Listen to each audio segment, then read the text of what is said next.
ng bagay ay may kanya-kanyang panahon. May takdang panahon ang bawat pangyayari sa silong ng langit. May panahon ng pagsilang at panahon ng pagkamatay. May panahon ng pagtatanim at panahon ng pagbunot ng itinanim.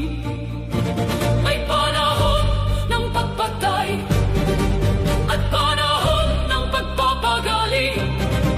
May panahon ng pagkiba at panahon ng pagtatayo. May panahon ng pagtangis at panahon ng pagtawa. May panahon ng pagdadalamhati at panahon ng pagsasayaw.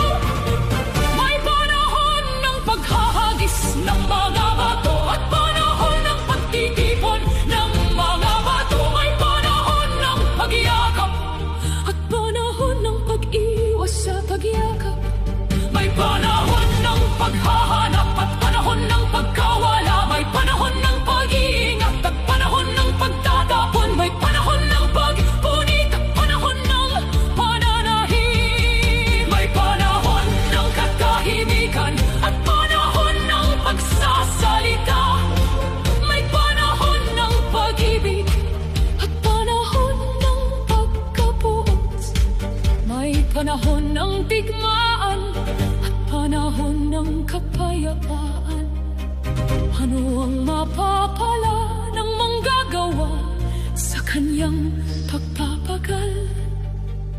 Nakita ko ang mga gawaing ibinigay ng Diyos sa mga tao upang abalahan.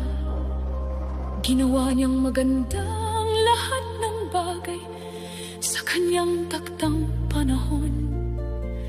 Gayon din, kanyang inilagay ang pananaw ng walang hanggan sa puso ng tao.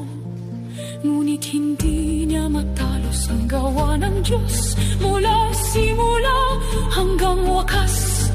Kaya't akin napagtanto na walang ibang mabuti para sa kanila kundi ang magalak at gumawa ng mabuti habang sila'y nabubuhay. At bawat tao ay dapat kumain, uminom at magalak sa kanyang pagpapagal.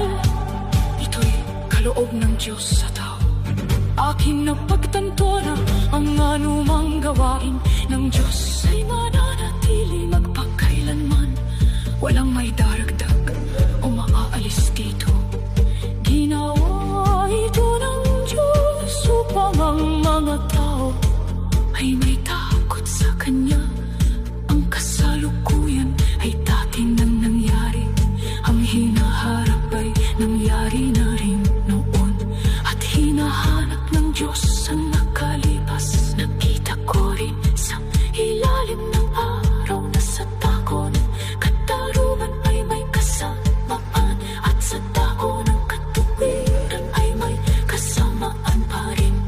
Sinabi ko sa aking puso, hahatulan ng Diyos ang matuwid at ang masama, sapagkat may takdang panahon para sa bawat bagay at bawat gawain. Sinabi ko sa aking puso patungkol sa mga tao na sinusubok sila ng Diyos upang makita nila na sila'y mga hayop lamang, sapagkat ang kahahantungan ng mga tao at ng mga hayop ay iisa. Kung paano mamatay ang isa, gayon din ang kamatayan ng isa. Iisa ang kanilang hininga. Ang tao ay walang kalamangan sa hayop, sapagkat ang lahat ay walang kapuluhan. Ang lahat ay patungo sa iisang gago. Ang lahat ay galing sa alapok at ang lahat ay magiging talapok muli. Sino ang nakakaalam kung ang espiritu ng tao ay pumupunta sa itaas at ang espiritu ng hayop ay pumupunta sa ibaba sa lupa? Kaya't aking napagtanto na walang mabuti para sa sa tao, kundi